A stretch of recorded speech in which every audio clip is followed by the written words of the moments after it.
കേരള സർവകലാശാല യുവജനോത്സവത്തിൽ വീണ്ടും കോഴയാരോപണം. മാർഗംകളി മത്സരത്തിൽ കൈക്കൂലി വാങ്ങിയാണ് വിധി നിർണയിച്ചത് എന്നുള്ള പരാതിയാണ് ഉയർന്നത്. യൂണിയൻ ചെയർമാന്റെ പരാതിയിലാണ് 4 പേരെ അറസ്റ്റ് ചെയ്തത്. അതേസമയം മത്സരം അയോഗ്യമാക്കിയതിൽ ഒരു വിഭാഗം വിദ്യാർത്ഥികൾ പ്രതിഷേധവുമായി രംഗത്തെത്തുന്നതും ഇന്ന് നമ്മൾ കണ്ടു. റിപ്പോർട്ടിലേക്ക് ആദ്യം. ഇതാദ്യമായല്ല സർവകലാശാല യൂണിയൻ കലോത്സവം കോഴയാരോപണം നേരിടുന്നത്. ഇതിനു മുമ്പും തുടർച്ചയായ വർഷങ്ങളിൽ കോഴയാരോപണവും വിധികർത്താക്കൾ നിയമ നടപടിയും നേരിട്ടിട്ടുണ്ട്. കഴിവ് മാത്രം നോക്കി വിധി നിർണയിക്കേണ്ട വിധികർത്താക്കൾ പണത്തിനു വേണ്ടി മത്സരാർത്ഥികളുടെ മെറിറ്റിനെ റദ്ദ് ചെയ്തുകൊണ്ട് അങ്ങേയറ്റം സ്വജനപക്ഷപാതം കാണിക്കുന്നു. മാസങ്ങളോളം രാവുകളെ പകലുകളാക്കിയാണ് ഓരോ വിദ്യാർത്ഥിയും വേദിയിലെത്തുന്നത്. സർവകലാശാല യുവജനോത്സവത്തിന്റെ ഭാഗമായി ഇന്നലെ രാത്രിയിൽ നടന്ന മാർഗംകളി മത്സരത്തിലാണ് കൈക്കൂലി ആരോപണം ഉയർന്നു വരുന്നത്. ഒരു പ്രത്യേക കോളേജിനായി വിധികർത്താവ് ഷാജി പണം വാങ്ങി ഫലം പ്രഖ്യാപിച്ചുവെന്ന് മറ്റു മത്സരാർത്ഥികൾ ഫോൺ കോളുകളുടെയും മെസ്സേജിന്റെയും സ്ക്രീൻഷോട്ടുകൾ അടക്കമെടുത്ത പരാതി നൽകി. യൂണിയൻ പരാതി ശരിവെച്ചു. അപ്പീൽ യോഗത്തിന് ശേഷം ഈ വിധികർത്താവിനെയും മറ്റിടനിലക്കാരെയും പോലീസ് അറസ്റ്റ് ചെയ്തു.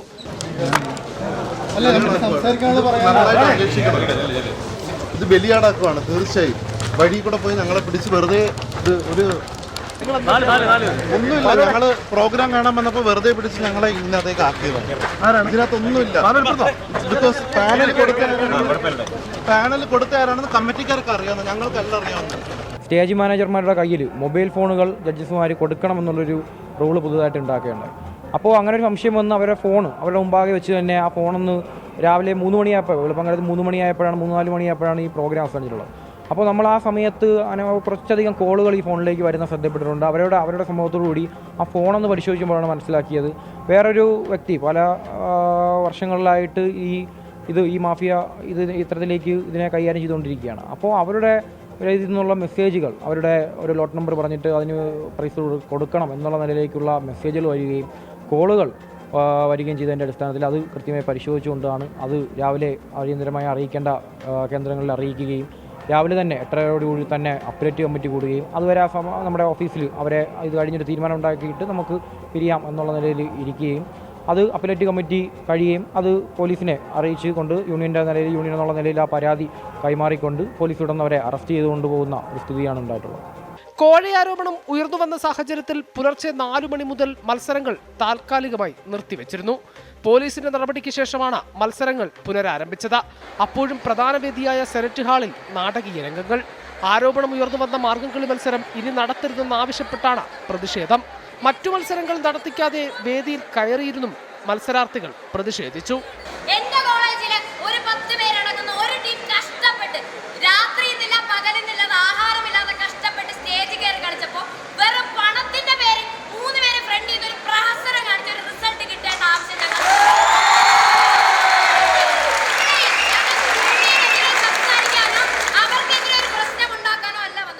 മത്സരാർത്ഥികളുടെ ആവശ്യം ന്യായമാണ്.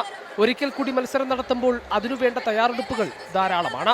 ഒടുവിൽ സംഘാടക സമിതി പ്രതിഷേധക്കാരുമായി സംസാരിച്ച സമവായത്തിലെത്തി. നാളെ ഏറെയായിട്ടും നമ്മുടെ കലോത്സവ വേദികളിൽ നിന്ന് അഴിമതി ആരോപണങ്ങൾ ഒഴിഞ്ഞു പോകാത്തത് അങ്ങേയറ്റം കഷ്ടമെന്ന് പറയാതെ വയ്യ. സർഗാത്മകതയുടെ ഇടങ്ങളാണ് കലോത്സവങ്ങൾ.